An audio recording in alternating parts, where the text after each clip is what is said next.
मंत्री धनंजय मुंडे यांची अडचणी काही केल्यास संपण्याचं नाव घेत नाहीयेत, कारण धनंजय मुंडे यांना परळी न्यायालयानं कारणे दाखवा नोटीस बजावली आहे। निवडणुकीमधील शपथपत्रामधील माहिती प्रकरणी कारणे दाखवा नोटीस त्यांना बजावण्यात आल्याची माहिती आहे आणि विधानसभेच्या निवडणुकांमध्ये उमेदवारी अर्ज भरताना खरी माहिती लपवल्यासंदर्भात करुणा मुंडे यांनी दाखल केलेल्या तक्रारीच्या अनुषंगाने परळीच्या फौजदारी न्यायालयानं ही नोटीस बजावण्याचा आदेश दिलाय। या संदर्भात 24 फेब्रुवारी 2025 रोजी परळीच्या फौजदारी न्यायालयामध्ये सुनावणी होणार आहे।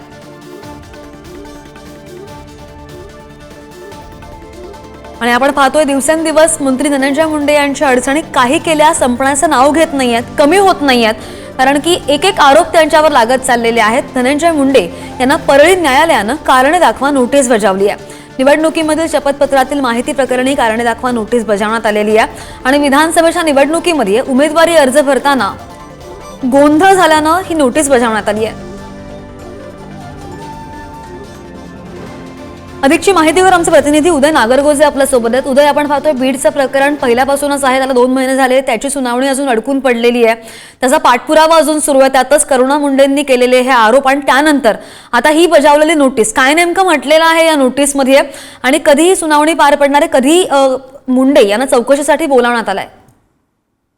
नक्कीच आपण जर बघितलं तर नुकत्याच ज्या विधानसभा निवडणुका झाल्या त्यामध्ये धनंजय मुंडे यांनी जे निवडणूक आयोगाला शपथपत्र दिलं होतं त्यामध्ये त्यांनी 5 मुलांच्या एकूण संपत्तीबाबत तसेच इतर माहितीबद्दल विवरण दिलं होतं, परंतु त्यामध्ये करुणा मुंडे आणि त्यांच्या मिळकतीबाबतचं विवरण मात्र नव्हतं। आणि या संदर्भात आता करुणा मुंडे यांनी परळीच्या फौजदारी न्यायालयात ऑनलाईन तक्रार केली होती।